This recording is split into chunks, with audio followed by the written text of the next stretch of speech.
Hey everyone, we know how hard it can be to keep up with the latest news in Israel, so if you haven't had the time to stay on top of what's what in the Holy Land with ILTV, have no worries. It's time for our new show this week in Israel, where we'll give you the scoop on everything you need to know about the last 7 days right from Tel Aviv. I'm Natasha Kirchuk, here to keep you informed. United States President Donald Trump again made headlines this week after publicly endorsing the two-state solution as the best option for the first time. Trump made the comments Wednesday in a meeting with Israeli Prime Minister Netanyahu on the sidelines of the United Nations General Assembly in New York. And the president also said his long-awaited Middle East peace plan will be delivered within the next 2 to 4 months. And the two leaders also spoke about regional issues with Iran, Syria, Russia, etc. But the endorsement of two states is still the biggest news, especially as Prime Minister Netanyahu reportedly knew about President Trump's new position. I like two-state solution. Yeah, that's what I think. That's what I think works best. I don't even have to speak to anybody. That's my feeling. Now, you may have a different feeling. I don't think so, but I think two-state solution works best. That being said, just hours later at a press conference, President Trump seemed to backtrack, going back to a position of supporting whatever solution the parties agree to. This has been the Trump administration's policy for a while now, though the United States at the same time has seemingly been isolating the Palestinians from the equation altogether.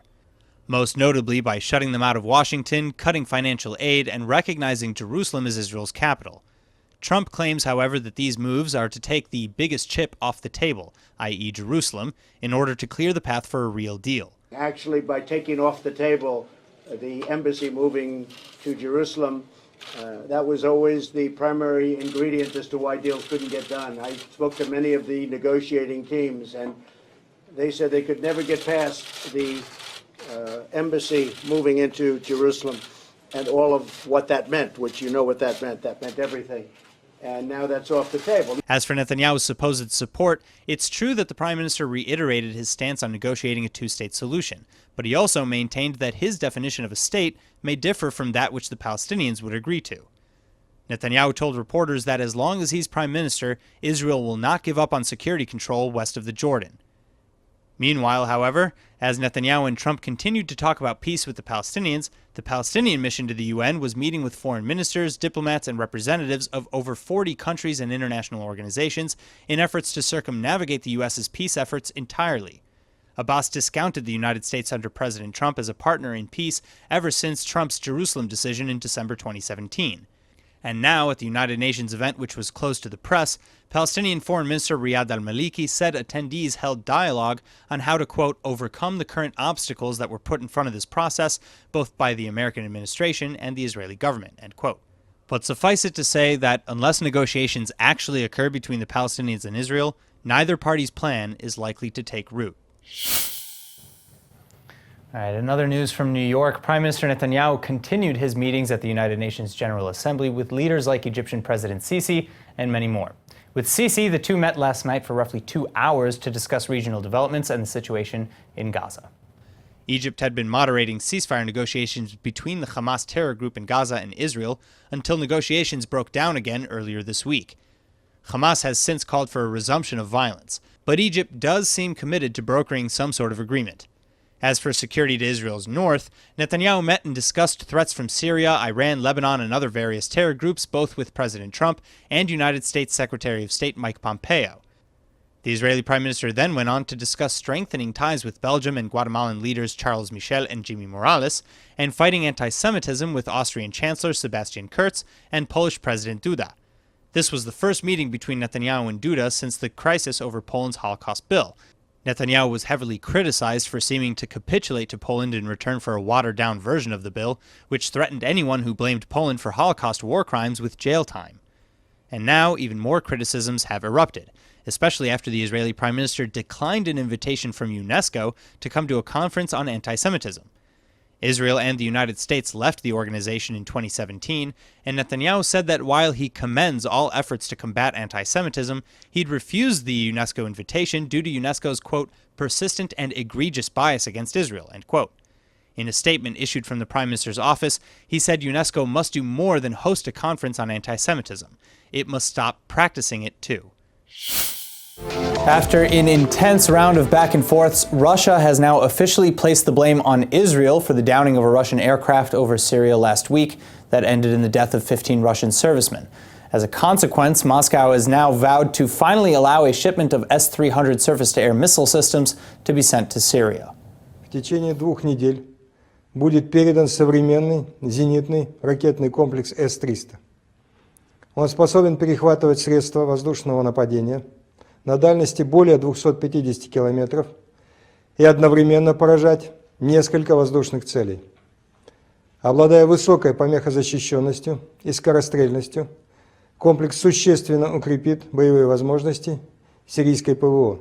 Подчеркну, в 2013 году по просьбе израильской стороны мы приостановили поставку в Сирию комплекса С-300, который был подготовлен к отправке, а сирийские военнослужащие прошли соответствующую подготовку. Сегодня ситуация изменилась, и не по нашей вине. Chief spokesman for the Russian Ministry of Defense, Major General Igor Konashenkov, said that he has evidence to support claims that Israel intentionally hid behind the Russian Ilyushin-20 aircraft to conduct an airstrike on Syria. Also, that Israel gave only 1 minute of prior warning about the attack, and that's why, Konashenkov argues, the Russian plane couldn't change course in time. Further, he says Israel claimed the strike was going to be in northern Syria when really it was in western Syria, and that of the 200 or so airstrikes Israel has conducted total in Syria in the past 2 years, Israel only notified Russia of 25. Still, the IDF and Prime Minister Netanyahu have both stuck to a very different sequence of events. Israel blames Syria and Syria alone for the tragic accidental circumstances that led to this catastrophe, and they stand by the claim that Russia was notified appropriately about the attack. Israeli officials state that nearly 20 minutes after Israeli jets struck their targets in Latakia, Syrian missiles were fired indiscriminately, and that it was then, when Israeli planes were already back in Israel, that the Russian surveillance plane was struck down. Regardless, Moscow now seems adamant that Israel is to blame and that the S-300s will make their way into Syria, a move that Israel and the United States both decry. Убеждены, что реализация данных мер охладит горячие головы и удержит от необдуманных поступков, несущих угрозу нашим военнослужащим. В противном случае вынуждены будем реагировать в соответствии со складывающейся обстановкой. Despite the threats, however, Israel has already vowed to continue preventing Iranian arms from reaching Syria, Hezbollah, and other terror groups anyway. Israeli Major General Amos Yadlin suggested months ago that Israel would simply destroy the S-300s in Syria if they were indeed delivered, and now Defense Minister Lieberman has chimed in too, saying simply that, quote, if someone shoots at our planes, we will destroy them, end quote, and that it doesn't matter what they shoot at us with. Reports now confirm that following the downing of a Russian aircraft last week, Russia will supply the Syrian Assad regime with up to 4 S-300 air defense missile systems within the coming weeks, all in order to better protect against future incursions. The Russian Kommersant News added that the number of systems may increase over time as well. Further, Russian Defense Minister Sergei Shoigu announced that the Russian military would also aid Syria in electronic warfare, such as jamming enemy satellites and radar equipment. Speaking with Russian President Putin on Monday, Israeli Prime Minister Netanyahu urged not to escalate tensions in the region, arguing that Russia was, quote, transferring advanced weapons systems into irresponsible hands, end quote. That being said, the addition of the S-300 defense systems didn't seem to faze anyone in Israel in terms of continuing operations in Syria. Many Israeli officials have already stated that they will continue to do whatever is necessary to prevent Iranian arms and proxy forces from gaining footholds on Israel's border. Israeli Intelligence Minister Israel Katz chimed in, saying that, quote, if the Iranian undermining doesn't stop, Israel will be forced to continue doing everything possible to defend itself, end quote. And just prior to boarding his jet to New York for the United Nations General Assembly, Prime Minister Netanyahu also made clear that no attempts to hurt Israeli interests or sovereignty in the region would be tolerated. בשלוש השנים האחרונות ישראל נחלה הצלחה גדולה מאוד במניעת ההתבססות הצבאית האיראנית בסוריה, בניסיונות של איראן להעביר נשק קטלני לחיזבאללה בלבנון. אנחנו נמשיך לפעול למניעת ההתבססות הצבאית האיראנית בסוריה, ואנחנו נמשיך בתיאום הביטחוני בין צה"ל לצבא רוסיה. אני סיכמתי עם הנשיא פוטין שצוותי עבודה של צה"ל והצבא הרוסי ייפגשו בזמן הקרוב למען המטרה הזאת. Moving on, ahead of the United Nations General Assembly this week in New York, the United States again has announced that it intends to put maximum pressure on the Iranian regime to curb its nuclear ambitions. That being said, National Security Advisor John Bolton has reiterated that that does not necessarily mean a regime change. Bolton said, quote, "As I've said repeatedly, regime change in Iran is not the administration's policy. We've imposed very stringent sanctions on Iran, more are coming, and what we expect from Iran is massive changes in their behavior," end quote. And of the sanctions, one of the biggest is aimed at forcing OPEC members to cut Iranian suppliers out of the trade. Meanwhile, Iran's oil minister said that the United States will not succeed in its plans to halt Iranian oil exports. Iranian oil minister Bijan Zanganeh was quoted saying, quote, "The United States' dream of getting Iran's oil exports to zero won't come true," end quote.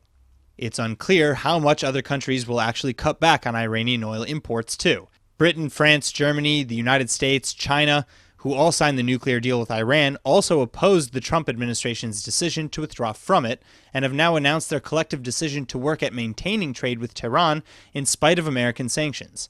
In fact, the European Union on Monday said its members would create a payment system with the express purpose of allowing trade with Iranian businesses to continue. The participants welcomed practical proposals to maintain and develop payment channels, notably the initiative to establish a special purpose vehicle to facilitate payments related to Iran's exports, including oil and imports, which will assist and reassure economic operators pursuing legitimate business with Iran.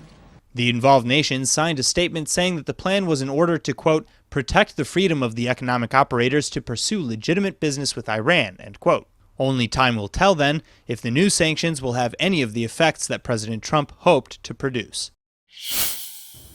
Speaking of the United Nations General Assembly, the Israeli-Palestinian conflict and the Middle East in general again took center stage as United States President Trump, Egyptian President Sisi, and many others delivered their speeches.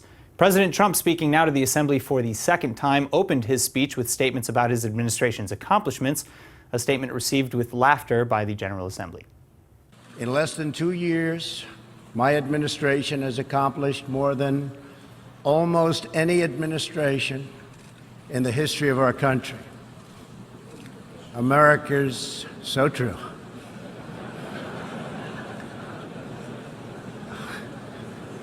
Didn't expect that reaction, but that's okay. But as he continued, he again took a serious tone with respect to Iranian behaviors and sponsorship of terrorism, trade issues, and more. However, apart from imploring the world to join the United States in sanctioning the aggressive Ayatollah regime, Trump also defended his foreign policy and commitment to peace and stability with regards to the Israeli-Palestinian conflict. He defended actions like moving the embassy to Jerusalem and recognizing it as Israel's capital, as well as defunding UNRWA and cutting ties with the Palestinian Authority. The United States is committed to a future of peace and stability in the region, including peace between the Israelis and the Palestinians. That aim is advanced, not harmed, by acknowledging the obvious facts. America's policy of principled realism means we will not be held hostage to old dogmas, discredited ideologies, and so-called experts who have been proven wrong over the years, time and time again. This is true not only in matters of peace, but in matters of prosperity. We believe that trade must be fair and reciprocal. But most other world leaders who spoke on Tuesday, including French President Emmanuel Macron, all spoke out against the United States' unilateralism and in favor of a two-state solution based on the pre-1967 borders and with Jerusalem as a shared capital. Qu'est-ce qui permettra de régler la crise entre Israël et la Palestine? À coup sûr, pas des initiatives unilatérales, ni le fait d'ignorer les droits légitimes des Palestiniens pour obtenir une paix durable, ni de sous-estimer le droit légitime des Israéliens à leur sécurité. Il n'y a pas d'alternative crédible à la solution de deux États vivant côte à côte en paix et en sécurité, avec Jérusalem pour capitale. Egyptian President Abdel Fattah al-Sisi said, quote, "The terms of reference of this just solution and the parameters of a final settlement are well known. What is required is political will to resume negotiations and achieve a settlement in accordance with these parameters," end quote. Jordanian King Abdullah II also chimed in, saying that only a two-state solution based on, quote, "international law and relevant UN resolutions can meet the needs of both sides," end quote. Israeli officials, on the other hand, backed the United States, with leaders like Netanyahu and Defense Minister Lieberman calling Trump's speech impressive, and that they hoped world leaders would, quote, "listen and internalize" the United States president's words. In other news, as the Yom Kippur holiday came to a close and Sukkot celebrations began over the weekend, clashes on the border between Israeli defense forces and Palestinians in Gaza intensified. On Friday, Israeli forces opened fire on Palestinian rioters who hurled rocks, burning tires, grenades, and other explosives at Israeli soldiers and at the border. One Israeli was injured, and one Palestinian was reportedly killed. 54 were injured. The protests even included a maritime attempt to breach the blockade around the Strip, which was shut down by Israeli naval forces. Then, on Sunday night, Gaza riots continued to spread following the breakdown of talks with Hamas. The terror group claims that indirect secret talks with Israel have been halted, and they call for a return to violent border protests instead. Another Palestinian was killed, and dozens more were injured. Palestinians continued into Monday, though, as well, with thousands of Palestinians demonstrating along the border. Another 10 were reportedly injured by live fire, and another Palestinian was reportedly shot dead, and upwards of 90 people were reportedly injured. Meanwhile, as soldiers prevented chaos along the Gaza border, Israel's firefighting services were scrambling to douse the flames caused by dozens more incendiary balloons flown over the border into southern Israel. At least 8 to 9 fires were started every day over the long weekend, and Israeli air forces also struck some cells as they were launching their incendiary attacks. But many more still successfully made their way into the south. Hundreds of dunams have been burnt. The UK Labour Party has just held their annual party conference in Liverpool, which brought together hundreds of pro-Palestinian protesters who waved Palestinian flags and chanted "Free Palestine." This while joining together for a rare debate in support of an immediate suspension of arms sales to Israel. And in fact, on Tuesday, the UK's main opposition Labour Party passed a motion that harshly criticized Israel and pledged to make several stark changes if Israel rises to more power. Delegates voted to admonish Israel's force against violent riots in the Gaza border, support more UK funding for the Palestinian refugee agency UNRWA, and freeze all British arms sales to Israel. The vote against Israel was put on the table by delegate and pro-Palestinian Corbyn supporter Colin Monaghan, who condemned United States President Trump's decision to defund UNRWA. And prior, on Sunday, Corbyn refused to offer an apology or express any remorse for several incidents in which he was accused of being blatantly anti-Semitic and anti-Israel. These included his attendance at a memorial for Palestinian terrorists, as well as his refusal to fully adopt the International Holocaust Remembrance Alliance's definition of anti-Semitism. Earlier this month, Corbyn undermined the alliance's definition by claiming that he's not being anti-Semitic by calling Israel a racist endeavor. Yet British Labour Party politician Emily Thornberry told delegates that anti-Semites in the party were using the Palestinian issue to promote hatred and racism, and she asked them to be removed from the Labour Party altogether. She said, quote, "There are some sickening individuals in the fringes of our movement who use our legitimate support for Palestine as a cloak and a cover for their despicable hatred of Jewish people and their desire to see Israel destroyed," end quote. But the tense debate took place as almost 300 Israeli citizens, including artists, academics, and left-wing members of the Knesset, signed a letter supporting Corbyn and the Labour Party, writing that, quote, "Corbyn has been subjected to sustained attacks for his supposed friendliness to anti-Semitism. We reject the substance of these accusations completely," end quote. Still, the ongoing crisis over anti-Semitism in the Labour Party has caused great fears among the Jewish citizens of the UK over their future in the country. A recent poll stated that if Corbyn becomes Prime Minister, 40% of Jewish citizens would seriously consider emigrating out of the country. And now ILTV's Emmanuel Kadosh is here with this week's Top 5. The holiday month of September is almost behind us, including Rosh Hashanah, Yom Kippur, and the first few nights of Sukkot. But right before Sukkot ends, we wanted to share with you ILTV's top 5 traditions and fun facts about the holiday of Sukkot. First on the list is the 4 species. The etrog, which is the citron fruit, the lulav, the frond of the date palm tree, the hadas, which is a branch of a myrtle tree, and the arava, a willow branch. These are the 4 species that the Jewish people are commanded to bind together and wave in the sukkah. This is also considered a mitzvah and smells pretty good if you ask me. Second up is the sukkah itself. A sukkah is a walled structure covered with plant material such as palm leaves and is meant to represent the temporary dwelling in which farmers would live during harvesting, which in turn ultimately connects the agricultural significance of the holiday and its many traditions. You can see a sukkah on almost every street corner here in Tel Aviv, from balconies to restaurants, and even one on the boardwalk. Third up is what exactly we do in a sukkah. It's said to be a mitzvah to leave your home and to move to a temporary living space for the week, which is considered to be the sukkah itself. It's also a mitzvah to sleep and eat each meal in the sukkah until the holiday has ended. And what better way to bond with family than to spend the entire week under your beautifully decorated temporary home? Fourth on the list is decorations. At first, I didn't really understand why it was so important to decorate the sukkah until I went to check out the Sukkot festival located in Rabin Square in Tel Aviv, and I found out why. Just like your own home, you like things to be decorative, colorful, and bright. Why should your sukkah be any less spectacular? And of course, it's a fun activity to do with your family. Last but not least is how we celebrate Sukkot. The holiday lasts 7 days in Israel. The first day is a Shabbat-like holiday in which work is forbidden. The following intermediate days are called Chol HaMoed, and only certain work is allowed. And then to close off this festive week is another Shabbat-like holiday. But by no work, I don't mean no waving of the 4 species. That you still have to do each day. That's all for today's Top 5. Back to you.